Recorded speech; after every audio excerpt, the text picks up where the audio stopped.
क्या आप जानते हैं? Decode presented by KEI Wires and Cables. विकसित भारत का विकसित वायर को powered by Mongia steels, steel का बादशाह, Telemanas mental health for all, in association with JK tyre total control, Vidisha detergent powder और केक अब चमकिए प्यार से। सभी पशुपालकों की पसंद, देश का नंबर 1 कपिला पशु आहार।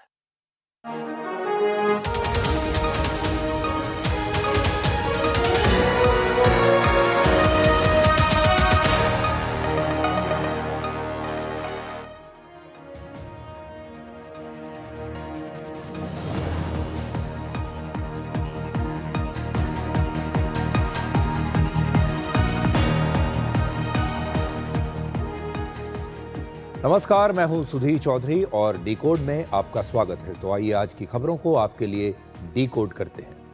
आज हम सबसे पहले आपको ये बताएंगे कि दिल्ली के जवाहरलाल नेहरू यूनिवर्सिटी में मौजूद टुकड़े टुकड़े गैंग का क्या इलाज होना चाहिए।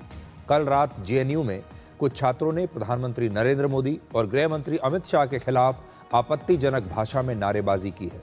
आपको याद होगा 2016 में भी जेएनयू में ऐसे ही आतंकवादी अफजल गुरु और पाकिस्तान के पक्ष में नारेबाजी हुई थी। यह देश विरोधी नारेबाजी थी। आज हम आपको यह दिखाएंगे कि कैसे कुछ छात्रों ने जेएनयू को नेतागिरी का अड्डा बना लिया है और भारत में अभिव्यक्ति की आज़ादी और लोकतंत्र का दुरुपयोग करके ये लोग अपनी राजनीति की दुकानें चमकाने में लगे हैं। ये इस देश का दुर्भाग्य है कि उमर खालिद जैसे लोगों की गिरफ्तारी के 5 साल बाद सुप्रीम कोर्ट द्वारा उसकी जमानत नामंजूर करने के बावजूद हमारा देश ये तय नहीं कर पा रहा है कि उमर खालिद एक देशद्रोही और अपराधी है या नहीं। इसके बाद आपको दिखाएंगे कि क्या वेनेजुएला में निकोलस मदुरो की गिरफ्तारी करवाने के बाद अमेरिका के राष्ट्रपति डोनाल्ड ट्रंप को नोबेल शांति पुरस्कार मिलने की उम्मीद अब ना के बराबर हो गई है। इसका कारण यह है कि संयुक्त राष्ट्र ने आज कहा कि वेनेजुएला में चलाया गया ये ऑपरेशन संयुक्त राष्ट्र के अंतर्राष्ट्रीय कानूनों के खिलाफ है। इसके साथ ही अमेरिका के कुछ सांसदों ने भी इसका विरोध किया है। और आखिर में आपको बताएंगे कि कैसे हरिद्वार में अर्ध कुंभ के दौरान पवित्र स्नान में अब गैर हिंदुओं के आने पर रोक लगाने की तैयारी चल रही है। लेकिन सबसे पहले आज हम दिल्ली में जवाहरलाल नेहरू यूनिवर्सिटी की बात करना चाहते हैं, क्योंकि जेएनयू एक बार फिर से चर्चा में है और कारण वही पुराना है, आपत्तिजनक नारे, देश विरोधी नारे और अभिव्यक्ति की आज़ादी का दुरुपयोग। 5 जनवरी की रात जेएनयू के कुछ छात्रों ने प्रधानमंत्री नरेंद्र मोदी और गृह मंत्री अमित शाह के खिलाफ कुछ विवादित नारे लगाए। करीब कुछ 35 छात्र जो हैं वहां पर इकट्ठे हो गए। ये वीडियो आज हमारे पास आया है जेएनयू कैंपस से। इस वीडियो में जो नारे लगाए गए हैं, ये नारे तो हम आपको नहीं सुना सकते क्योंकि ये नारे बहुत ही आपत्तिजनक भाषा में लगाए गए हैं, लेकिन तस्वीरें हम आपको जरूर दिखा रहे हैं। ये वही छात्र हैं, मुट्ठी भर छात्र हैं जिन्होंने जेएनयू का दुरुपयोग किया है, इस पवित्र जगह का दुरुपयोग किया है, अपनी शिक्षा का दुरुपयोग किया है। इनकी शिक्षा के लिए केंद्र सरकार जो इन्हें मदद दे रही है, जो ग्रांट दे रही है, सब्सिडी दे रही है, जो टैक्स पेयर की जेब से जा रहा है, उसका दुरुपयोग इन्होंने किया है। और ये सारे लोग आपत्तिजनक भाषा में इस देश को चुनौती दे रहे हैं, सुप्रीम कोर्ट का अपमान कर रहे हैं और हर वो चीज कर रहे हैं जहां आप ये कह सकते हैं कि अभिव्यक्ति की आजादी का दुरुपयोग है, ये लोकतंत्र का दुरुपयोग है। अब जेएनयू प्रशासन ने इस मामले में दिल्ली पुलिस को कहा है कि वो इन छात्रों के खिलाफ एफआईआर दर्ज करे। दिल्ली पुलिस को भेजे गए इस पत्र में पूरी घटना का विस्तार से जिक्र किया गया है और इस पत्र के मुताबिक 5 जनवरी की रात करीब 10 बजे जेएनयू के साबरमती हॉस्टल के सामने एक कार्यक्रम आयोजित किया गया था। यह कार्यक्रम 5 जनवरी 2020 को जेएनयू में हुई हिंसा की 6ठी वर्षगांठ के मौके पर आयोजित किया गया था। शुरुआत में कुछ समय तक कार्यक्रम सामान्य रहा, लेकिन थोड़ी देर के बाद वहां पर आपत्तिजनक नारे लगने लगे। गौर करने वाली बात यह है कि उसी दिन सुप्रीम कोर्ट ने उमर खालिद और शर्जील इमाम की जमानत याचिकाएं भी खारिज की थी। तो जिस दिन सुप्रीम कोर्ट ने इन लोगों की, जो आपकी स्क्रीन पर है, उमर खालिद और शर्जील इमाम, जिस दिन इनकी जमानत नामंजूर की है, उसी दिन शाम को जेएनयू में यह नारेबाजी हुई है। और आप जानते हैं उमर खालिद और शर्जील इमाम दिल्ली दंगों के आरोपी हैं, ये अपराधी हैं और सुप्रीम कोर्ट ने शुरुआती सबूतों के आधार पर यह माना कि ये दोनों मुख्य आरोपी दिल्ली दंगों में शामिल हैं और इनके ऊपर जो यूएपीए की धाराएं लगाई गई हैं वो बिल्कुल सही हैं। ये हमारे देश का सुप्रीम कोर्ट कह रहा है और सुप्रीम कोर्ट ने इन्हें जमानत देने से इनकार कर दिया। अब जरा सोचिए, देश की सर्वोच्च अदालत सबूतों के आधार पर, संविधान के आधार पर अपना फैसला सुनाती है और जेएनयू में पढ़ने वाले ये छात्र भारत के सुप्रीम कोर्ट के फैसले को लेकर इस प्रकार के विवादित नारे लगाते हैं। ये किसी देश में संभव नहीं है भारत के अलावा। जब ये नारे लगाए जा रहे थे उस समय ये 30 से 35 छात्र वहां पर मौजूद थे। इस कार्यक्रम को JNUSU यानी जवाहरलाल नेहरू स्टूडेंट्स यूनियन की तरफ से आयोजित किया गया था और जेएनयू प्रशासन के पत्र में 9 छात्रों का नाम भी लिखा गया है, इनका नाम का जिक्र किया गया है। आज पूरे देश के सामने मैं ये नाम जरूर पढ़ना चाहता हूं ताकि आप लोग भी समझ लें कि ये लोग कौन हैं। तो जेएनयू ने जो चिट्ठी लिखी है वसंत कुंज के SHO के नाम पुलिस स्टेशन के में, जिसमें उन्होंने कहा है कि इन छात्रों के खिलाफ FIR दर्ज होनी चाहिए, उसमें जेएनयू ने लिखा है, certain students began raising highly objectionable, proactive and inflammatory slogans. It is a direct contempt of the Honorable Supreme Court of India. यानी ये भारत के सुप्रीम कोर्ट की अवमानना है। और नाम देखिए उन्होंने जो लिखे हैं, अदिति मिश्रा, गोपिका बाबू, सुनील यादव, दानिश अली, साद आजमी, महबूब इलाही, कनिष्क, पाकीजा खान, शुभम एंड अदर्स। ये नाम है जो मैंने आपको पढ़कर सुनाए। जेएनयू में इस प्रकार की घटनाएं कोई नई बात नहीं है। याद कीजिए, आज से करीब 10 साल पहले वर्ष 2016 में जेएनयू में एक ऐसे ही कार्यक्रम के दौरान भारत विरोधी नारे लगे थे और इस सिलसिले में जेएनयू छात्र संघ के उस समय के अध्यक्ष कन्हैया कुमार और जेएनयू के 2 और छात्र उमर खालिद और अनिर्बान भट्टाचार्य को गिरफ्तार किया गया था। आज जिस प्रकार से फिर से वैसे ही नारे लगे हैं जो वर्ष 2016 में लगे थे, तो ऐसा लगता है जैसे 2016 का 2026 में यह रिपीट टेलीकास्ट हो रहा है। ये नारे हमने पहले कहीं सुने हैं, ये जो कुछ हम देख रहे हैं ये इससे पहले भी हम देख चुके हैं और ये सब हम 10 साल पहले जेएनयू में देख चुके हैं। 10 वर्ष बीत चुके हैं, लेकिन आज भी जेएनयू में इन छात्रों की सोच बदली नहीं है। आज भी हमारे देश में ये टुकड़े टुकड़े गैंग सक्रिय है और ये लिबरल गैंग देश की इस जनता द्वारा चुनी हुई सरकार को मानता नहीं है। देश की न्यायपालिका पर इसे कोई भरोसा नहीं है, सुप्रीम कोर्ट पर कोई भरोसा नहीं है और अगर सुप्रीम कोर्ट कोई फैसला सुनाए तो उस पर भी ये विश्वास नहीं करते और खुलकर भारत के संविधान का अपमान करते हैं, भारत के चुने हुए प्रधानमंत्री, गृह मंत्री का अपमान करते हैं, भारत के संविधान का, भारत की अदालत का, जुडिशरी का, सबका अपमान करते हैं और इसके पीछे ये कहते हैं कि ये अभिव्यक्ति की आज़ादी है। ये अपने आप को क्रांतिकारी समझते हैं जबकि ये सिर्फ अपराधी और देशद्रोही है। अब अगर पुलिस इस मामले में आरोपियों को गिरफ्तार करती है तो क्या ये लोग भी उमर खालिद के रास्ते पर नहीं चले जाएंगे? क्योंकि जेएनयू के छात्रों पर जब भी ऐसे मामलों में कोई केस दर्ज होता है या इन्हें गिरफ्तार किया जाता है तो एक खास पैटर्न देखने को मिलता है। हमारे देश का लिबरल गैंग, हमारे देश का टुकड़े टुकड़े गैंग इनके साथ आ जाता है, इनका समर्थन करता है, इनके पक्ष में सोशल मीडिया पर कैंपेन चलाए जाते हैं, इन्हें क्रांतिकारी बताकर हीरो बनाया जाता है, इनके पक्ष में देश विदेश से बयान आते हैं। विपक्ष के जो नेता हैं वो राजनीति करते हैं, उसके बाद विदेशी मीडिया इनके बारे में बड़े बड़े लेख लिखता है, पश्चिमी मीडिया में लेख लिखे जाते हैं, और फिर जब इन्हें गिरफ्तार किया जाता है तो कहा जाता है कि लोकतंत्र आज खतरे में आ गया है और संविधान हमारे देश में खतरे में आ गया है। अब हम आपको कुछ जेएनयू के बारे में भी बताना चाहते हैं, जिस जगह को इन्होंने बदनाम कर दिया है। दिल्ली के जेएनयू में करीब 9,000 छात्र पढ़ते हैं और ये छात्र यहां पर ग्रेजुएशन से लेकर एमफिल और पीएचडी तक की पढ़ाई करते हैं। जेएनयू में कई छात्र ऐसे होते हैं जो 20 या 21 साल की उम्र में यहां एडमिशन लेते हैं और फिर 35 या 40 साल की उम्र तक यहीं पढ़ाई करते रहते हैं। यहां पर आपको बहुत उम्र दराज छात्र भी देखने को मिलेंगे जो यहां पर 5, 10, 15 साल पहले आए थे और आज भी यहीं पढ़ाई कर रहे हैं।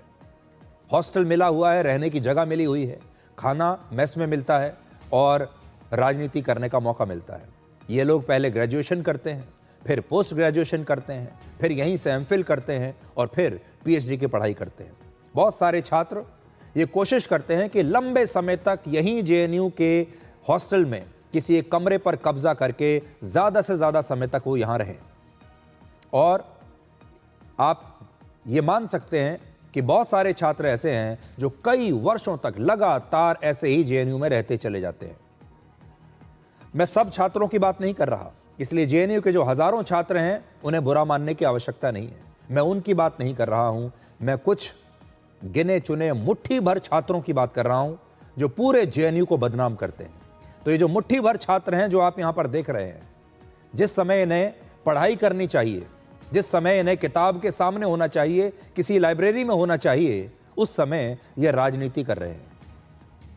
तो असल में बड़ा सवाल यह है कि ये छात्र यहां पर करने क्या आते हैं? क्या ये यहां पढ़ने आए हैं या यहां नेता बनने आए हैं? इन्होंने जेएनयू को एक नेतागिरी का अड्डा बना दिया है। जेएनयू के छात्रों की पढ़ाई का ज्यादातर खर्च सरकार उठाती है। वर्ष 2015 से लेकर 2022 तक जेएनयू को इस सरकार की तरफ से 3,000 करोड़ रुपए से ज्यादा की सब्सिडी दी गई है। 3,000 करोड़। वर्ष 2022 में तो 517 करोड़ रुपए की सब्सिडी जेएनयू को दी गई। जेएनयू के हजारों छात्रों को यूजीसी से मिलने वाला पैसा जो है वो हर साल बढ़ता जा रहा है। वर्ष 2021 में जेएनयू में एक छात्र को यूजीसी से एक साल में 4,60,000 रुपए मिलते थे, जो वर्ष 2023 में बढ़कर एक छात्र को 6,71,000 रुपए यह रकम हो चुकी है। तो सोचिए जरा, प्रति छात्र सालाना पैसा यूजीसी से 6,71,000 रुपया, और ये पैसे की कैसे बर्बादी ये छात्र कर रहे हैं। जेएनयू में पढ़ने वाले ज्यादातर छात्र ऐसे हैं जो मेहनत करते हैं, अपनी जिंदगी को बेहतर बनाना चाहते हैं, इस देश के लिए काम करना चाहते हैं और उन्हें सिर्फ पढ़ाई से मतलब है। लेकिन आज जेएनयू में कुछ मुट्ठी भर छात्रों की वजह से जेएनयू के सारे छात्र बदनाम हो रहे हैं, इनकी छवि खराब हो रही है। और आज बीजेपी ने भी जेएनयू के इन छात्रों की इस नारेबाजी की, इस घटना की कड़ी आलोचना की है। जेएनयू के अंदर जो नारे लगे हैं अर्बन नक्सलियों द्वारा, ये नारों का वैचारिक समर्थन राहुल गांधी और कांग्रेस पार्टी करती है, क्योंकि एंटी नेशनल शर्जील इमाम और उमर खालिद को जब से सुप्रीम कोर्ट ने उनकी बेल को रिजेक्ट किया है, कांग्रेसी नेता इसके समर्थन में आए हैं। फिर उसके बाद में स्टूडेंट की आड़ में अर्बन नक्सल्स मोदी तेरी कब्र खुदेगी, अमित शाह तेरी कब्र खुदेगी की नारे लगा रहे हैं। ये वही सोच है जो आगे चल के बौद्धिक आतंकवाद में परिवर्तित होती है। ऐसे नारों की कोई हिमायत नहीं कर सकता, लेकिन दिल्ली पुलिस को पहले से मालूम था कि जेएनयू में कुछ होने वाला है। पुलिस क्यों खामोश थी? अमित शाह क्यों खामोश थे?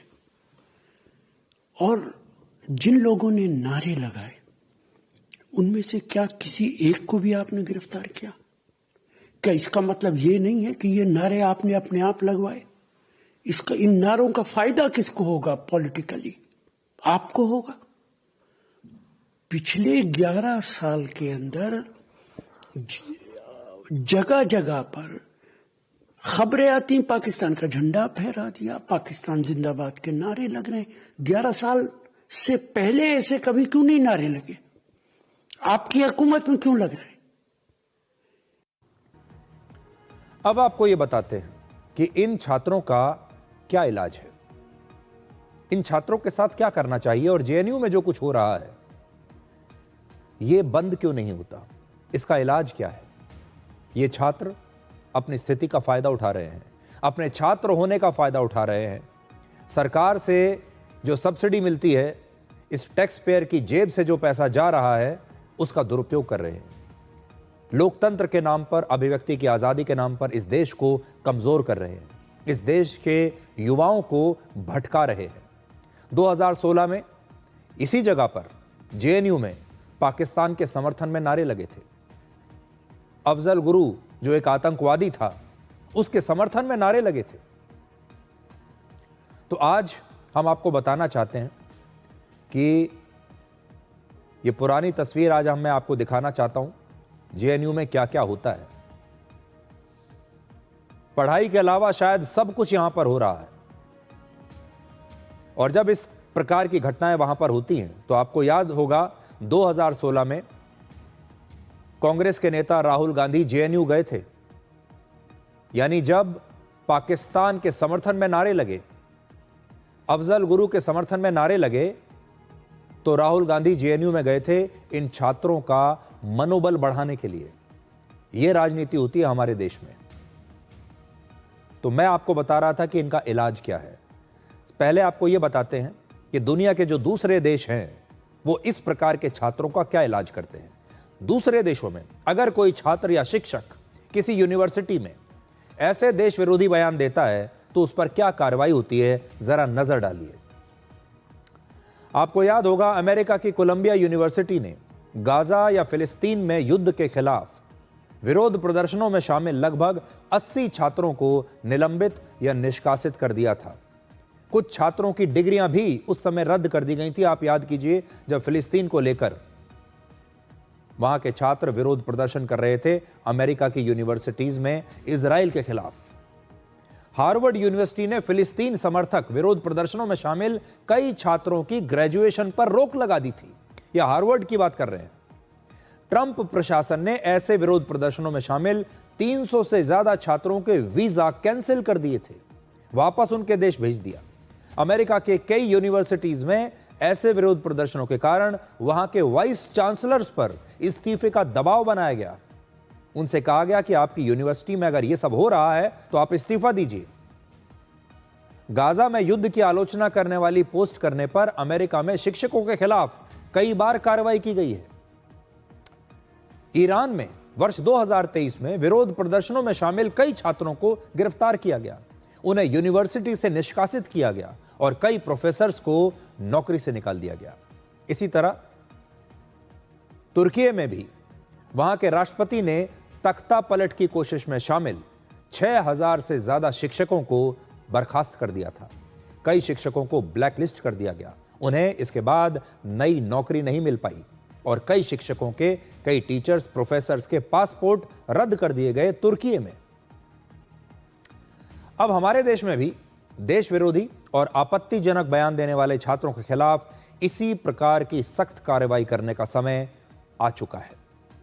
इसलिए आज सरकार को हम यह सलाह देना चाहते हैं कि सबसे पहले तो ऐसे सभी छात्रों का यूनिवर्सिटी से एडमिशन कैंसिल करना चाहिए।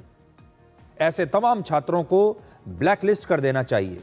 इस यूनिवर्सिटी से तो निकालना ही चाहिए, बल्कि यह भी सुनिश्चित करना चाहिए कि इसके बाद कोई और प्राइवेट या सरकारी कॉलेज या यूनिवर्सिटी में इन छात्रों को दोबारा एडमिशन ना मिले। हम ऐसे भी कानून बना सकते हैं कि इस प्रकार के छात्रों को आगे चलकर कहीं कोई नौकरी ना मिले। इनके जो स्कॉलरशिप हैं, फेलोशिप हैं और रिसर्च के नाम पर इन छात्रों को सरकार से जो भी पैसा मिलता है उसे तुरंत बंद कर देना चाहिए। सरकारी परीक्षाओं और प्रतियोगी परीक्षाओं में ऐसे छात्रों को प्रतिबंधित कर देना चाहिए। जेएनयू जैसी यूनिवर्सिटी में वर्ष 2016 में जो सिलसिला शुरू हुआ था वो थमने का नाम नहीं ले रहा। इस टुकड़े टुकड़े गैंग के हौसले आज भी पस्त नहीं हुए हैं। उमर खालिद जैसे नेता को गिरफ्तार हुए 5 साल बीत चुके हैं। लेकिन हमारा देश अब तक यह तय नहीं कर पा रहा है कि उमर खालिद एक अपराधी और देशद्रोही है या नहीं। सबसे हैरानी की बात यह है कि सुप्रीम कोर्ट द्वारा जमानत रिजेक्ट कर देने के बाद भी हमारे देश के ही विपक्षी दल और उनके कुछ कार्यकर्ता उमर खालिद के लिए सहानुभूति भरी बातें सोशल मीडिया पर लिखते हैं और इसे हीरो बनाने की कोशिश कर रहे हैं।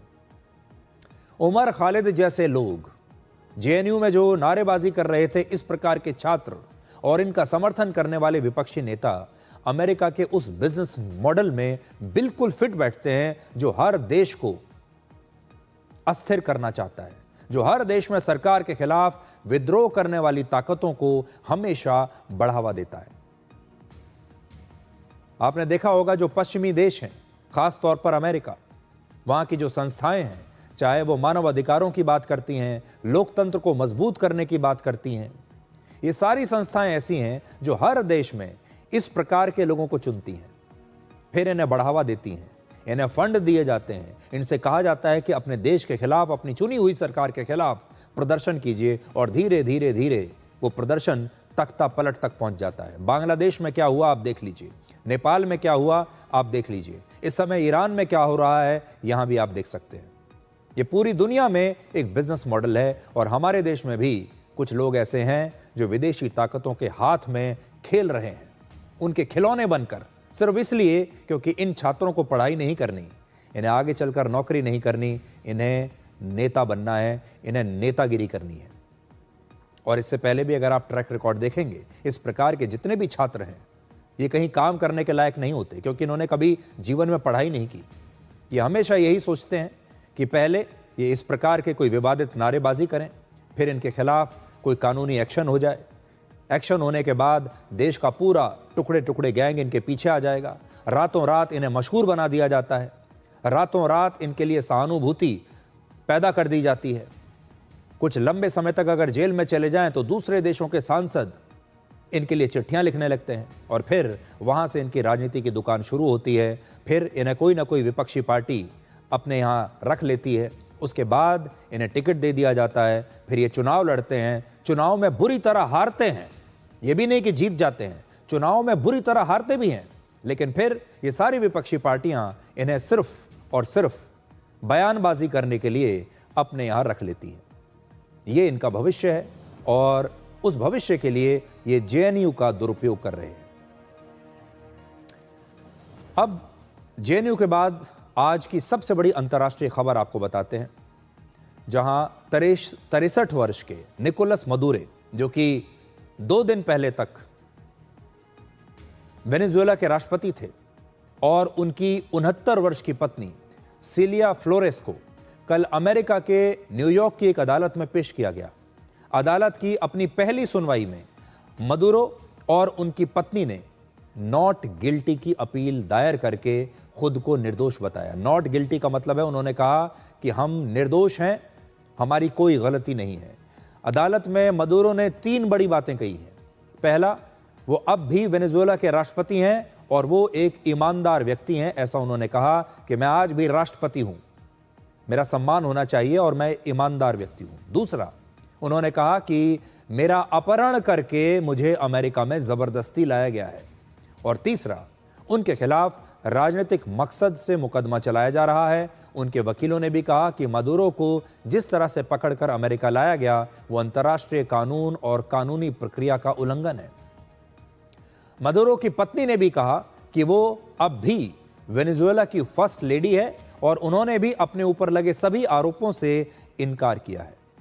अब अगली सुनवाई 17 मार्च को होगी और 17 मार्च तक मदुरो अमेरिका की ब्रुकलिन जेल में रहेंगे, जिसे धरती का नर्क कहा जाता है। यानी नर्क जैसी स्थिति में वेनेजुएला के इस राष्ट्रपति को वहां पर रखा जाएगा, एक मामूली अपराधी की तरह। मदुरो के वकील अगली सुनवाई में यह तर्क दे सकते हैं कि मदुरो एक स्वतंत्र देश के राष्ट्रपति हैं, इसलिए उन्हें कानूनी तौर पर गिरफ्तारी से छूट मिलनी चाहिए, वो गिरफ्तार नहीं किए जा सकते। मदुरो और उनकी पत्नी पर नार्को टेररिज्म, ड्रग्स की तस्करी और अमेरिका में कोकीन जैसे खतरनाक ड्रग की सप्लाई करने के गंभीर आरोप लगाए गए हैं। और अगर अमेरिकी अदालत मदुरो को दोषी ठहराती है तो उन्हें इसकी सज़ा में उम्र कैद भी हो सकती है, क्योंकि अमेरिका में ड्रग तस्करी के मामलों में बहुत कड़ी सज़ा दी जाती है। वहाँ ड्रग्स के मामलों को बहुत गंभीरता से लिया जाता है, इसलिए उन्होंने सबसे जो गंभीर धाराएं हैं वो लगाई हैं। अब जो तस्वीर आप देख रहे हैं ये 5 जनवरी की तस्वीर है, जिनमें मदुरो और उनकी पत्नी को न्यूयॉर्क की एक अदालत में पेश किया जा रहा था। दोनों के हाथों में हथकड़ियां लगी हुई हैं और अमेरिकी सुरक्षाकर्मी मदुरो और उनकी पत्नी को जकड़कर चल रहे हैं, पकड़े हुए हैं। इन तस्वीरों के जरिए अमेरिका पूरी दुनिया को यही संदेश देना चाहता है कि मदुरो अब वेनेजुएला के राष्ट्रपति नहीं, बल्कि अमेरिका में एक मामूली अपराधी हैं और उन्हें अमेरिका के कानून के मुताबिक सजा दी जाएगी। और इन तस्वीरों की पूरी दुनिया में आज चर्चा हो रही है, आप भी देखिए।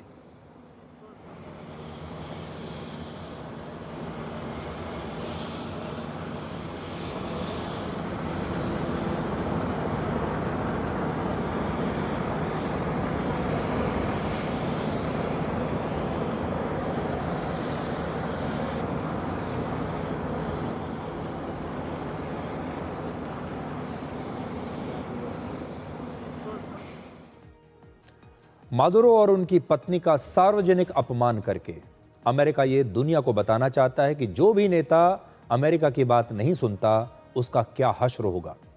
अमेरिका की हैरानी की बात यह है कि जो व्यक्ति कल तक एक देश का राष्ट्रपति था वो आज अमेरिका के लिए एक अपराधी बन चुका है और उसके साथ इस प्रकार का व्यवहार किया जा रहा है और साथ ही उसके वीडियोस बन रहे हैं, उसकी तस्वीरें सार्वजनिक की जा रही हैं ताकि पूरी दुनिया देखे कि जो व्यक्ति अमेरिका की बात नहीं मानता अमेरिका उसकी क्या हालत करता है।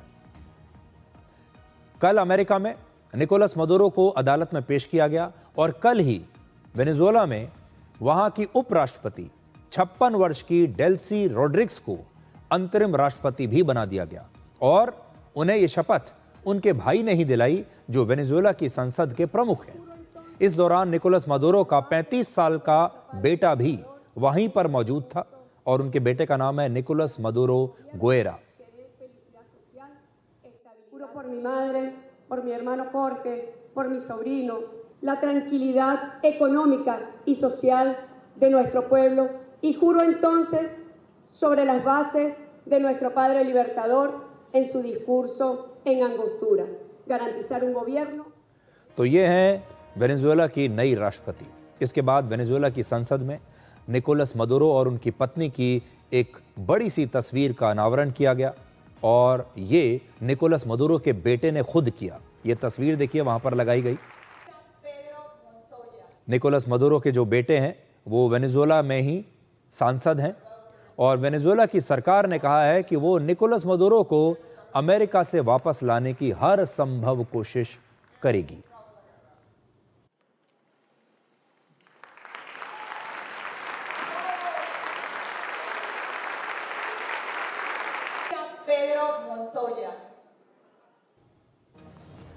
वेनेजुएला के ये नेता और वहां की सरकार ये दिखाना चाहते हैं कि वो पूरी ताकत से अपने नेता निकोलस मदुरो के साथ हैं और मदुरो के पकड़े जाने के बाद कल पहली बार उनके बेटे ने एक बयान दिया है जिसमें उन्होंने कहा कि वो जल्द ही अपने पिता से मिलने की उम्मीद रखते हैं।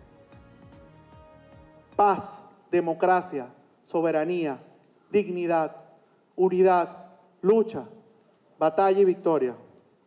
Y a ti, papá, te digo, hiciste de todos nosotros en la familia gente fuerte. Aquí estamos, cumpliendo hasta que regrese. La patria está en buenas manos, papá. Y pronto nos vamos a abrazar aquí en Venezuela. Y vas a ver a los muchachos, Cilia. Los vas a ver, Cilia. Nos vamos a ver. Que viva Venezuela. Que viva la patria. इस समय Venezuela पर किसका control है ये बताना बड़ा मुश्किल है और देखिए वेनेजुएला में जो स्थिति है वो बड़ी अजीब इस समय हो गई है। तो जो इस समय कंट्रोल में हैं उनमें सबसे पहला नाम है डेल्सी रोड्रिग्स जो इस समय वहां की अंतरिम राष्ट्रपति हैं, जिनकी तस्वीर इस समय आप देख रहे हैं। ये पहले उपराष्ट्रपति थी मदुरो के साथ, लेकिन आज ये राष्ट्रपति हैं। लेकिन अमेरिका की एक अदालत में मदुरो ने खुद ये कहा कि वो वेनेजुएला के राष्ट्रपति आज भी हैं। सो एक तरफ वेनेजुएला में एक नई राष्ट्रपति ने शपथ ले ली, दूसरी तरफ अमेरिका में बैठे मदुरो ये कहते हैं कि वो आज भी वेनेजुएला के राष्ट्रपति हैं। और वेनेजुएला की प्रमुख विपक्षी नेता मारिया कोरेना मचाडो ने कहा है कि वो डेल्सी रोड्रिग्स को अंतरिम राष्ट्रपति के तौर पर स्वीकार नहीं करती। मचाडो ने आरोप लगाया है कि डेल्सी रोड्रिग्स भ्रष्टाचार और नार्को टेररिज्म की मुख्य रणनीतिकार हैं। और मचाडो कौन है जो इन्हें राष्ट्रपति मानने से इनकार कर रही हैं? मचाडो वही शख्स हैं, वही महिला हैं जिन्हें वर्ष 2025 में नोबेल शांति पुरस्कार दिया गया था। पिछले साल की ही बात है। 2025 में उन्हें नोबेल शांति पुरस्कार दिया गया था और उन्होंने वेनेजुएला में बदलाव के लिए एक लंबा संघर्ष किया। तो मचाडो जो है वो लगातार मदुरो को चुनौती दे रही थी और इसीलिए मदुरो के खिलाफ एक प्रमुख आवाज बनने के लिए उन्हें नोबेल शांति पुरस्कार दिया गया। लेकिन अब वो मौजूदा राष्ट्रपति को मानने से इनकार कर रही हैं। वहां के एक और विपक्षी नेता जो वहां के प्रमुख विपक्षी नेता माने जाते हैं, बड़े विपक्षी नेता, उन्होंने भी रोड्रिग्स का विरोध किया है। और गोंजालेस जो हैं, जो विपक्षी नेता हैं, ये वर्ष 2024 के राष्ट्रपति चुनाव में विपक्ष के उम्मीदवार थे। ये भी कह रहे हैं कि हम इस नए राष्ट्रपति को नहीं मानते। कई मीडिया रिपोर्ट्स में दावा किया गया है कि इस चुनाव में उनकी जीत हुई थी, लेकिन मदुरो धांधली करके चुनाव जीतकर दोबारा से राष्ट्रपति बन गए। लेकिन असल में चुनाव में जो विपक्षी उम्मीदवार हैं वो जीते थे। कल हमने आपको बताया था कि मदुरो और उनकी पत्नी श्री सत्य साई बाबा की भक्त रही हैं। शादी से पहले 2005 में वो मदुरो के साथ भारत भी आई थी और तब उन दोनों ने आंध्र प्रदेश के पुट्टपर्ती आश्रम में श्री सत्य साई बाबा से मुलाकात की थी।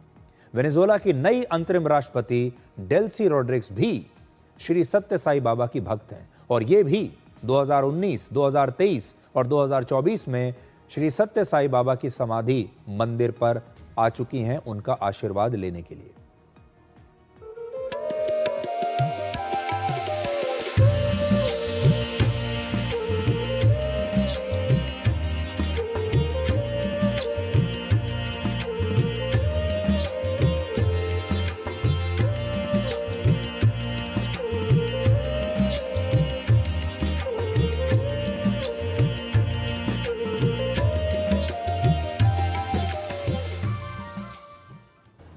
तो आप ये देखिए, ये भी बड़ी दिलचस्प बात है कि मदुरो और उनकी पत्नी भी श्री सत्य साई बाबा के भक्त थे और अब जो मौजूदा राष्ट्रपति हैं वेनेजुएला की नई राष्ट्रपति, वो भी श्री सत्य साई बाबा की भक्त हैं। वेनेजुएला में जो भी हुआ वो एक बहुत ही गंभीर घटना है, लेकिन दुनिया भर के लोगों ने इंटरनेट पर इस घटना को फैशन से भी जोड़ दिया है और अब पूरी दुनिया में मदुरो के उस ट्रैक सूट की चर्चा हो रही है जो ट्रैक सूट अपनी गिरफ्तारी के समय उन्होंने पहना हुआ था। अमेरिका के राष्ट्रपति डोनाल्ड ट्रंप ने सबसे पहले मदुरो की जिस तस्वीर को पोस्ट किया जिसमें उन्होंने बताया कि हमने मदुरो को पकड़ लिया है, उस तस्वीर में मदुरो ग्रे रंग का एक ट्रैक सूट पहने हुए हैं जिसे स्पोर्ट्स फैशन ब्रांड की एक मशहूर कंपनी नाइकी बनाती है और इसका नाम है Nike tech fleece track suit. और हुडी और मैचिंग जॉगर्स वाले इस ट्रैक सूट की कीमत लगभग 23,500 रुपए के आसपास बताई गई है। मदुरो की इस तस्वीर के बाद सोशल मीडिया पर इस ट्रैक सूट की बहुत चर्चा होने लगी और इसकी ऑनलाइन डिमांड बहुत बढ़ गई और कई वेबसाइट्स जो इस ट्रैक सूट को बेचती हैं वहां पर यह track suit out of stock हो गया क्योंकि दुनिया भर के लोग इसे खरीदने लगे। गूगल ट्रेंड्स के मुताबिक मदुरो की गिरफ्तारी के बाद लोग इंटरनेट पर इसी ट्रैक सूट को सर्च कर रहे हैं। 3 जनवरी से 5 जनवरी तक सोशल मीडिया प्लेटफॉर्म एक्स पर हर दिन इस ट्रैक सूट पर 5000 से ज्यादा पोस्ट किए गए, जबकि पिछले 2 महीनों में औसतन करीब 300 पोस्ट हुआ करते थे। सोशल मीडिया पर मदुरो की इस तस्वीर पर बहुत सारे मीम्स शेयर किए जा रहे हैं। मदुरो जब राष्ट्रपति थे तब वो अपने महंगे लाइफस्टाइल के लिए जाने जाते थे। वो अक्सर महंगे सूट्स पहनते थे, कीमती घड़ियां पहनते थे, ट्रैक सूट्स पहनते थे और मदुरो की इस तस्वीर की भी बड़ी चर्चा हो रही है आजकल जिसमें उन्होंने एक महंगी घड़ी पहनी हुई है। तो एक अलग वर्ग है दुनिया में इंटरनेट पर जो मदुरो के फैशन पर नजर रखे हुए है और अक्सर ऐसा होता है, सिर्फ मदुरो के साथ ही नहीं बाकी नेताओं के साथ भी ऐसा हुआ है, मैं आपको आगे बताऊंगा। वेनेजुएला में गिरफ्तारी के बाद अमेरिका के न्यूयॉर्क की एक अदालत में पेशी तक मदुरो को 4 अलग अलग आउटफिट्स में यानी कपड़ों में देखा गया। सबसे पहले वो ट्रैक सूट में थे, फिर न्यूयॉर्क पहुंचने के बाद उन्हें एक दूसरे कपड़े पहनाए गए क्योंकि न्यूयॉर्क में ठंड बहुत थी, तापमान -6 डिग्री था। और तब शुरुआती जांच के बाद यह पता चला कि मदुरो में हाइपोथर्मिया के शुरुआती लक्षण पाए गए, जिसमें ठंड की वजह से शरीर का तापमान बहुत नीचे गिर जाता है। इसके बाद उन्हें एक जैकेट पहनाई गई और कल जब उन्हें न्यूयॉर्क की अदालत में पेश किया गया तब वो एक दूसरी ब्राउन जैकेट पहने हुए थे। तो ये 4 अलग अलग कपड़े उन्हें पहनाए गए हैं, जिसमें से जो पहली तस्वीर आप देख रहे हैं ये शायद वो कपड़े हैं जिन्हें पहनकर वो अपने घर में सोए हुए थे। ये भी दुर्भाग्य देखिए और वक्त कैसे पलटी मारता है, वक्त कैसे बदलता है कि मदुरो को जब गिरफ्तार किया गया तो ऐसी स्थिति में वो रहे होंगे कि वो चलते समय कोई भी सामान अपने घर से साथ नहीं ला पाए होंगे। अपना एक जोड़ी कपड़ा तक लाने का मौका उन्हें नहीं मिला होगा। सिर्फ जो कपड़ा उन्होंने पहन रखा था बस शरीर पर वही कपड़ा लेकर उन्हें गिरफ्तार कर लिया गया और उन्हें अमेरिका ले जाया गया। आज उनके पास अपना शायद एक भी कपड़ा ना हो। मदुरो की तरह इराक के पूर्व राष्ट्रपति सद्दाम हुसैन, उनके साथ भी अमेरिका ने ऐसा ही किया था। और जब अदालत में वो अपने ट्रायल के दौरान आते थे तो वो बड़ा महंगा और शानदार सूट पहना करते थे। और इस ट्रायल के दौरान उनके टर्किश वुल में बने सूट्स की पूरी दुनिया में बड़ी चर्चा होती थी। ये सूट्स बनाने वाले उनके टेलर का नाम था रेजेप जैसूर। ऐसा कहा जाता है कि सद्दाम हुसैन के खिलाफ करीब 14 महीनों तक चले मुकदमे के दौरान इराक और मिडिल ईस्ट में उनके टेलर द्वारा बनाए गए सूट्स की बिक्री 3 गुना बढ़ गई थी, क्योंकि तब लोग वैसा ही सूट पहनना चाहते थे जैसा सद्दाम हुसैन पहनते थे। और तब जो टेलर इनके सूट बनाता था वो हर महीने पूरे मिडिल ईस्ट में करीब 5000 सूट्स बनाकर बेच रहा था। वेनेजुएला में इस ऑपरेशन के बाद एक बात तय है कि अब अमेरिका के राष्ट्रपति डोनाल्ड ट्रंप का नोबेल शांति पुरस्कार जीतने का सपना शायद पूरा ना हो पाए। इस समय सारी दुनिया में ट्रंप की आलोचना हो रही है। संयुक्त राष्ट्र में आज कहा गया कि वेनेजुएला में चलाया गया ये ऑपरेशन संयुक्त राष्ट्र के अंतर्राष्ट्रीय कानूनों के खिलाफ है। रशिया और चाइना सहित कई और देशों ने भी इससे दुनिया की शांति को खतरा बताया। खुद अमेरिका के अंदर भी ट्रंप के इस फैसले के खिलाफ विरोध प्रदर्शन हो रहे हैं और न्यूयॉर्क की जिस अदालत में मदुरो को पेश किया गया उसके बाहर लोगों ने विरोध प्रदर्शन करके मदुरो को रिहा करने की मांग की। अमेरिका के कुछ सांसदों ने भी राष्ट्रपति ट्रंप का विरोध किया है और अब राष्ट्रपति ट्रंप के खिलाफ महाभियोग का प्रस्ताव भी लाया जा सकता है। महाभियोग का मतलब है किसी संवैधानिक पद पर बैठे व्यक्ति को गंभीर आरोपों के आधार पर उसके पद से हटाने की कानूनी प्रक्रिया। राष्ट्रपति ट्रंप से पहले अमेरिका के 4 राष्ट्रपतियों को नोबेल का शांति पुरस्कार मिल चुका है। आखिरी बार वर्ष 2009 में बराक ओबामा को नोबेल शांति पुरस्कार दिया गया था और ये राष्ट्रपति ट्रंप का बड़ा पुराना सपना है कि उन्हें भी नोबेल शांति पुरस्कार मिले, लेकिन इस बार जो उन्होंने किया है हो सकता है अब उन्हें न मिले। दिलचस्प बात यह है कि पिछले वर्ष नोबेल शांति पुरस्कार वेनेजुएला के ही एक प्रमुख विपक्षी नेता मारिया कोरेना मचाडो को मिला था। तब राष्ट्रपति ट्रंप को यह बात बिल्कुल अच्छी नहीं लगी कि उन्हें यह पुरस्कार न देकर वेनेजुएला की इस नेता को दे दिया गया।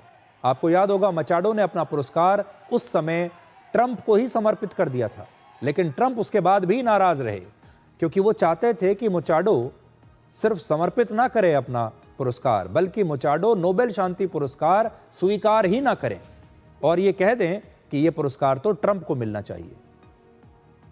वेनेजुएला में इस हमले के बाद से ये अटकलें लगाई जा रही थी कि शायद राष्ट्रपति ट्रंप अब मचाडो को ही वेनेजुएला का अगला राष्ट्रपति बना देंगे। हालांकि ट्रंप ने ऐसा किया नहीं और उन्होंने कहा कि अभी वेनेजुएला में मचाडो की इतनी प्रतिष्ठा नहीं है कि उन्हें वहां का राष्ट्रपति बना दिया जाए। और अब से थोड़ी देर पहले मचाडो ने कहा है कि वो अपना नोबेल शांति पुरस्कार ट्रंप के साथ साझा करना चाहती है। तो पूरा पुरस्कार तो राष्ट्रपति ट्रंप को नहीं मिला, लेकिन अब मचाडो ये कह रही हैं कि मैं इस पुरस्कार को, पहले तो उन्होंने समर्पित किया था ट्रंप को, लेकिन अब कह रही हैं कि मैं ये पुरस्कार आपके साथ शेयर कर सकती हूं।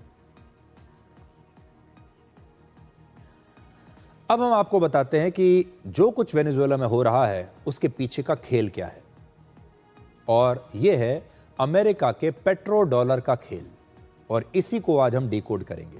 वेनेजुएला के पास दुनिया का सबसे बड़ा तेल भंडार है। यह लगभग 304 बिलियन बैरल है, जो पूरी दुनिया का करीब 17 से 18% है। तो पहले तो आप ये समझिए कि दुनिया का 17 से 18% तेल भंडार अकेले वेनेजुएला के पास है, सबसे बड़ा तेल भंडार। दूसरा देश है ईरान। ईरान के पास भी 209 बिलियन बैरल तेल का भंडार है। इसके बाद इराक में 201 बिलियन बैरल का तेल है, और लीबिया में 50 बिलियन बैरल तेल है। अमेरिका खुद तेल का बड़ा उत्पादक है, लेकिन वो पेट्रो डॉलर को कंट्रोल करना चाहता है। अब पेट्रो डॉलर क्या है? पेट्रो डॉलर का मतलब है कि दुनिया में तेल का कारोबार सिर्फ एक ही करेंसी में किया जाए, और वो करेंसी होगी अमेरिकी डॉलर, यूएस डॉलर। और वर्ष 1974 में अमेरिका के विदेश मंत्री और राष्ट्रीय सुरक्षा सलाहकार हेनरी किसिंजर ने सऊदी अरब के साथ एक बहुत बड़ी डील की थी, जिसमें यह तय किया गया कि सऊदी अरब अपना सारा क्रूड ऑयल अब यूएस डॉलर में बेचेगा, इसके अलावा किसी और करेंसी में नहीं बेचेगा। और इसके बदले में अमेरिका सऊदी अरब को सैन्य सुरक्षा देगा, यानी मिलिट्री प्रोटेक्शन देगा। शर्त यही है कि सऊदी अरब जितना भी तेल बेचेगा अपना, वो सब डॉलर में बेचेगा। और इसकी वजह से दुनिया भर में यूएस डॉलर की डिमांड बढ़ गई। अमेरिका ने खूब डॉलर प्रिंट किए, और डॉलर दुनिया की एक रिजर्व करेंसी बन गया, क्योंकि अमेरिका ये चाहता था कि तेल किसी का भी हो, खरीदे कोई भी, लेकिन ये जो सौदा है, पेमेंट जो है वो डॉलर में होना चाहिए। और अभी तक अमेरिका ये सुनिश्चित करता आया है कि दुनिया भर में जो तेल की बड़ी बड़ी डील्स हैं वो डॉलर में हो, और उसी की वजह से डॉलर जो है वो मजबूत रहता है, और दुनिया में डॉलर की डिमांड बनी रहती है। लेकिन कुछ देशों ने डॉलर में होने वाले इस कारोबार को चुनौती देने की हिम्मत की। वर्ष 2000 में इराक के शासक सद्दाम हुसैन ने कहा कि वो अपने तेल को डॉलर की बजाय यूरो में बेचेंगे, जिसके बाद 2003 में अमेरिका ने इराक पर हमला कर दिया और कहा कि इराक केमिकल वेपन्स बना रहा है, और फिर सद्दाम हुसैन को गिरफ्तार किया और उन्हें फांसी की सजा दे दी। तो इराक को उन्होंने रोक दिया, अपने कब्जे में ले लिया। आज इराक की क्या स्थिति है आप सब जानते हैं। आज भी इराक की बहुत बुरी स्थिति है। इसके बाद लीबिया के शासक मुअम्मर गद्दाफी ने गोल्ड बेस्ड करेंसी की बात की, और उन्होंने कहा कि मैं भी एक अलग करेंसी में अब अपना तेल बेचूंगा, यूएस डॉलर को चुनौती दी। तो उन्हें भी वर्ष 2011 में सत्ता से हटा दिया गया। और अब वेनेजुएला के राष्ट्रपति मदुरो के साथ भी यही हो रहा है। असल में मदुरो ने भी चीन को युआन में और रशिया को रूबल में तेल बेचना शुरू कर दिया था, और वो ब्रिक्स में शामिल होने की कोशिश कर रहा था। ब्रिक्स इस समय दुनिया की जीडीपी का 35 से 40% तक कंट्रोल करता है, और इसमें लगातार नए देश जुड़ रहे हैं। अमेरिका को डर था कि वेनेजुएला का इतना बड़ा ऑयल रिजर्व अगर ब्रिक्स के साथ चला गया तो डॉलर की जो बादशाहत है ये खत्म हो जाएगी, जो अमेरिका को किसी भी कीमत पर मंजूर नहीं था। और 3 जनवरी को अमेरिका ने वेनेजुएला पर हमला करके मदुरो और उनकी पत्नी को गिरफ्तार कर लिया। अब ट्रंप ने कहा है कि वेनेजुएला में तेल का कारोबार अमेरिका की कंपनियां चलाएंगी। अमेरिका ने ईरान पर भी ऐसे ही प्रतिबंध लगाए, और इस समय ईरान अपना ज्यादातर तेल चीन को दूसरी करेंसी में बेच रहा है। और हाल ही में ट्रंप ने ईरान को भी ऐसे ही धमकी दी है। यह सिर्फ 1 या 2 देशों की कहानी नहीं है, असल में ये यूएस डॉलर के वर्चस्व को बचाने की लड़ाई है। और इसकी सबसे बड़ी सच्चाई यह है कि अगर कोई देश यूएस डॉलर को चुनौती देता है तो उसका क्या परिणाम होगा, ये पूरी दुनिया कई बार देख चुकी है, और एक बार फिर पूरी दुनिया ये होते हुए देख रही है। क्या आप जानते हैं कि इस हमले में वेनेजुएला के खिलाफ अमेरिका की रणनीति क्या थी? वेनेजुएला के खिलाफ ऑपरेशन में अमेरिका के 15,000 सैनिकों ने सिर्फ 140 मिनट में निकोलस मदुरो को पकड़ लिया, जबकि वेनेजुएला की सेना में लगभग 1.25 लाख सैनिक हैं। तो 15,000 सैनिक 1.25 लाख सैनिकों की सेना पर हावी हो गए, और इस ऑपरेशन के दौरान अमेरिका की सेना पूरी तरह से वेनेजुएला पर हावी थी। वेनेजुएला के ज्यादातर हथियार सोवियत युग के हैं। उनकी वायुसेना में सिर्फ 30 से 39 विमान ही उड़ने के काबिल हैं, जबकि अमेरिका ने अपने 150 एयरक्राफ्ट का इस हमले में इस्तेमाल किया। दोनों देशों की सेनाओं के बीच इस बड़े अंतर ने वेनेजुएला की सेना को अमेरिकी हमले के सामने बिल्कुल प्रभावहीन बना दिया और वो अपने राष्ट्रपति मदुरो को बचाने में कामयाब नहीं हो पाई। वेनेजुएला पर हमले को सही ठहराने के लिए ट्रंप ने एक सिद्धांत दिया है और उसे कहते हैं डॉनरो डॉक्ट्रिन। ट्रंप का यह सिद्धांत ऐतिहासिक मोनरो डॉक्ट्रिन की याद दिलाता है। अमेरिका के 5वें राष्ट्रपति जेम्स मनरो ने वर्ष 1823 में यह सिद्धांत दिया था। इस सिद्धांत के मुताबिक बाहरी ताकतें अमेरिका और दक्षिण अमेरिका में अपने नए उपनिवेश नहीं बना सकते थे और किसी भी बाहरी ताकत की दखलंदाजी को अमेरिका शत्रुतापूर्ण कदम मानेगा। अब 200 साल बाद मनरो डॉक्ट्रिन की ट्रंप ने एक प्रकार से रीपैकेजिंग की है। जैसा ऑपरेशन अमेरिका ने वेनेजुएला में चलाया, ठीक वैसा ही ऑपरेशन रशिया ने यूक्रेन के लिए 4 साल पहले 2022 में प्लान किया था। युद्ध के पहले ही दिन रशिया ने यूक्रेन की राजधानी कीव से सिर्फ 40 किलोमीटर की दूरी पर मौजूद एक एयरपोर्ट पर कब्जा कर लिया था। रशिया का प्लान यह था कि इस एयरपोर्ट से वो कीव पर तेजी से निर्णायक हमले करेगा, लेकिन रशिया का यह प्लान फेल हो गया और यूक्रेन ने एक भीषण हमले में इस एयरपोर्ट को बर्बाद करके रशिया की सेना को पीछे हटने के लिए मजबूर कर दिया। अगर तब रशिया कामयाब हो जाता तो शायद 4 दिन में ही कीव पर रशिया का कब्जा हो सकता था और जो युद्ध 4 साल से चल रहा है वो 4 दिन में समाप्त हो जाता। लेकिन एक और बड़ी बात है, अमेरिका ने यह तय किया कि वो शुरू में ही 5 मिनट के अंदर राष्ट्रपति और राष्ट्रपति की पत्नी को अपने कब्जे में ले लेगा। तो देखिए, जब किसी हमले में आप सीधे किसी देश के शीर्ष नेता को अपने कब्जे में ले लेते हैं तो फिर वो देश लड़ाई करने के काबिल नहीं रहता, वो देश बिल्कुल बिखर जाता है। तो इस हमले में भी आपने ये तस्वीरें देखी होंगी। इस हमले में भी अमेरिका ने बिल्कुल समय बर्बाद किए बिना तय ये किया था कि वो शुरुआती 5 मिनट के अंदर ही वेनेजुएला के राष्ट्रपति को गिरफ्तार कर लेगा, अपने कब्जे में ले लेगा। और जैसे ही राष्ट्रपति कब्जे में आए उसके बाद पूरी व्यवस्था बिखर गई। देश को चलाने वाला कोई था नहीं और ना सेना कुछ कर पाई और ना देश की जो व्यवस्था है जो पहले से ही बिखरी हुई थी, ना ही वो अपने राष्ट्रपति की रक्षा कर पाए। और इसीलिए उन्होंने राष्ट्रपति और उसकी पत्नी दोनों को गिरफ्तार कर लिया। किसी भी युद्ध में अगर कोई देश शुरुआत में ही किसी दूसरे देश के शीर्ष नेता को इस प्रकार से गिरफ्तार कर लेता है तो फिर वो युद्ध उसी समय समाप्त हो जाता है और यही अमेरिका ने इस बार किया है। सबसे बड़ी बात यह है कि इस पूरे ऑपरेशन में अमेरिकी सेना के एक भी जवान की जान नहीं गई। यानी अमेरिकी जो सेना थी, डेल्टा फोर्स के जो कमांडोज थे, सारे के सारे सुरक्षित वापस आ गए।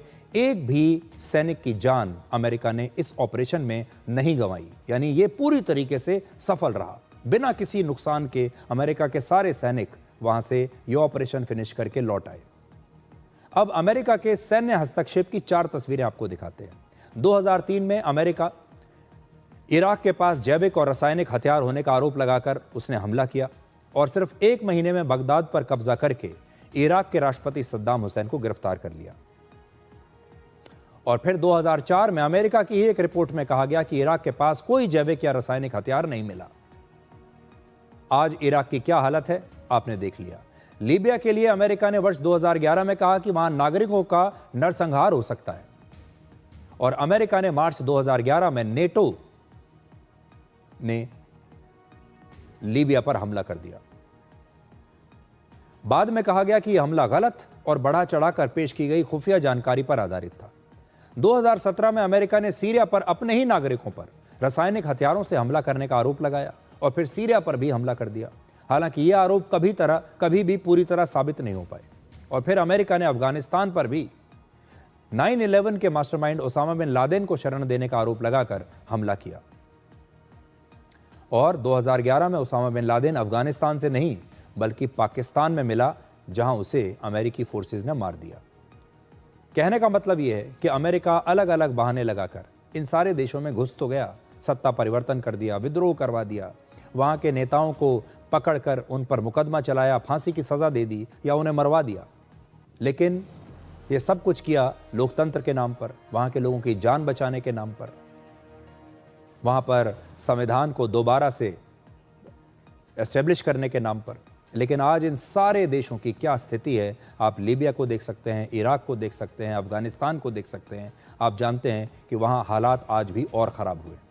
और क्या आप जानते हैं कि ट्रंप का अब अगला निशाना कौन सा देश होगा?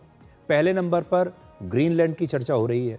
ये रणनीतिक तौर पर एक बहुत महत्वपूर्ण इलाका है। इस इलाके में तेल और गैस के अलावा रेयर अर्थ मिनरल्स हैं, जिसकी अमेरिका को बहुत ज़रूरत है।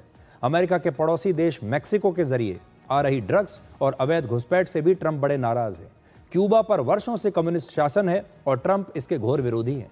अमेरिका अपने एक और करीबी देश पनामा में चीन के बढ़ते प्रभाव को पसंद नहीं कर रहा, इसलिए वहां भी वो ऐसा कुछ कर सकता है। और ट्रंप ने कोलंबिया को ड्रग्स नेटवर्क पर सख्त एक्शन न लेने का उस पर भी आरोप लगाया है। और ईरान में प्रदर्शनकारियों के खिलाफ हो रही हिंसा पर राष्ट्रपति ट्रंप ने दखल देने की चेतावनी पहले ही दे दी है। ये सारे देश वो हैं जो अब अमेरिका के रडार पर हैं और इन देशों पर अमेरिका की नज़र लगातार बनी हुई है। और खुद राष्ट्रपति ट्रंप कह रहे हैं कि वो इन देशों में कोई भी नया कदम उठा सकते हैं। अब एक छोटा सा ब्रेक, और ब्रेक के बाद आपको दिखाएंगे कि हरिद्वार में पवित्र स्नान में गैर हिंदुओं पर पाबंदी क्यों लगाई जा रही है।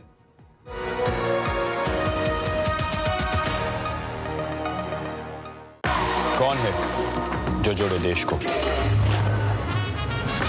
विकसित भारत का विकसित वायर। क्या तनाव आपके मानसिक और शारीरिक स्वास्थ्य पर बुरा असर डाल रहा है और आप समय प्रबंधन नहीं कर पा रहे?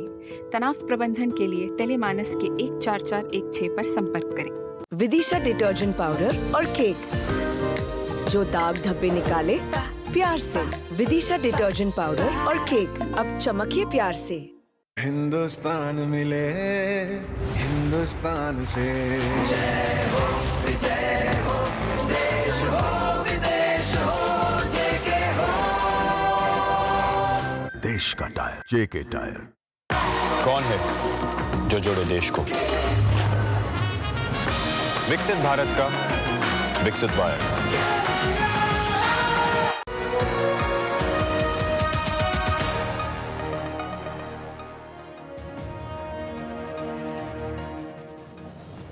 हरिद्वार में अगले साल अर्ध कुंभ होने वाला है और इसे लेकर तैयारियां शुरू हो चुकी हैं। लेकिन साधु संतों ने उत्तराखंड सरकार से मांग की है कि अर्ध कुंभ के दौरान गैर हिंदुओं के वहां पर आने पर रोक लगा दी जाए।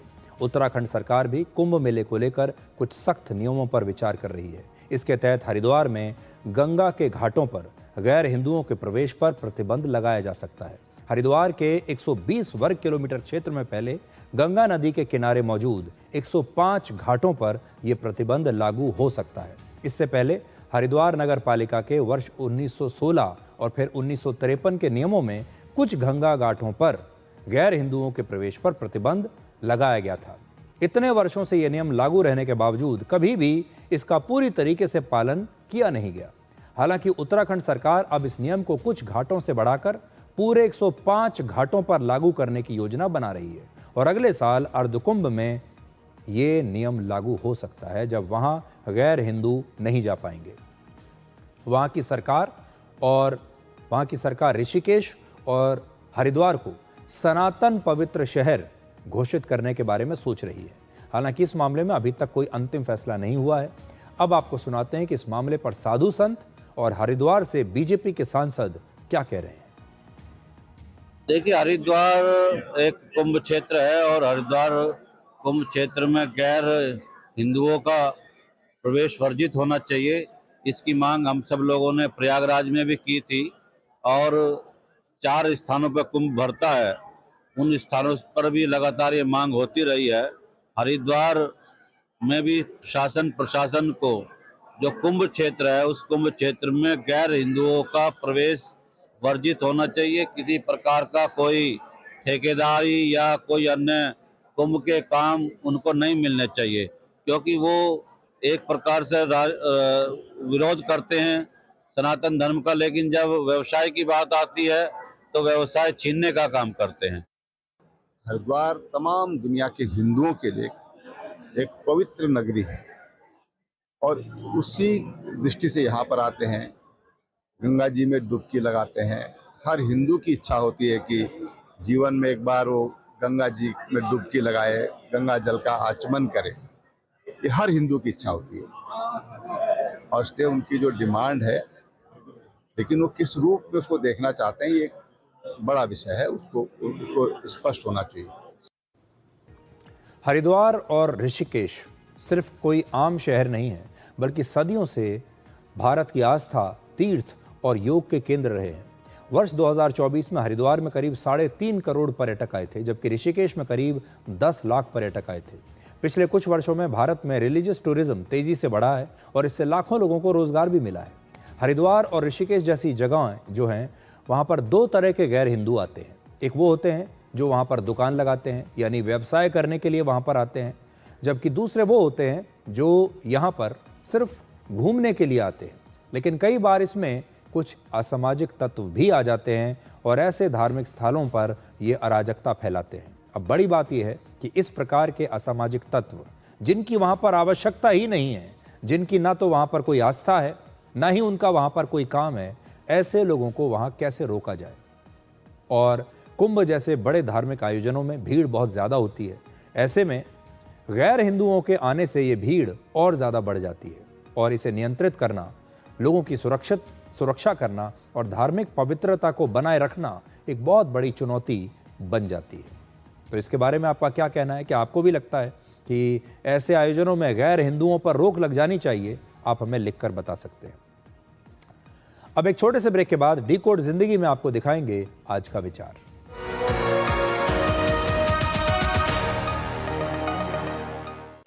कौन है जो जोड़े देश को? विकसित भारत का विकसित वायर। गोल्डी मसाले के 100 ग्राम के स्पेशल पैक्स में फ्रेशनेस लॉक है। ऐसे गोल्डी मसाले जहां जाएं रिश्ते बनाएं। इस देश की हर माँ, बच्चे, बूढ़े, जवान, खिलाड़ी, डॉक्टर, इंजीनियर, सबको गाय भैंस की दूध की शक्ति पर भरोसा है। पर जब इन पशुओं को कपिला पशु आहार मिलेगा, तभी तो दूध सिर्फ ज्यादा ही नहीं, शक्ति से भरपूर भी होगा। कपिला पशु आहार, देश का नंबर 1 पशु आहार। क्या आप परेशानियों से घिरे हैं? मन भारी है और कोई रास्ता नजर नहीं आ रहा? याद रखें, समाधान आपके पास है। टेलीमानस के निशुल्क नंबर 14416 पर कॉल करें। कहीं से भी, कभी भी, 24 घंटे यह सुविधा उपलब्ध है। यहाँ आपकी बात सुनी जाती है, समझी जाती है और आपको सही दिशा दी जाती है। आप अकेले नहीं हैं, मदद बस एक कॉल दूर है। कौन है जो जोड़े देश को? विकसित भारत का विकसित वायर।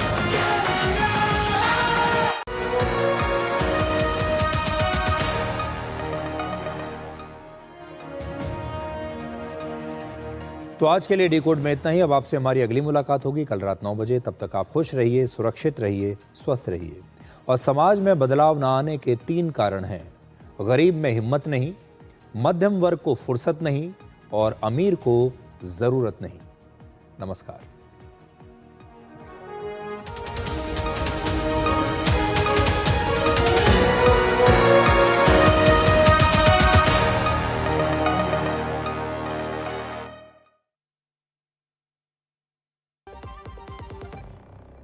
जब धरती चीर कर निकलता है लोहे का पत्थर और मिलता है मोंगिया के जोश से, फिर तपता है, पिघलता है और बनता है फौलाद।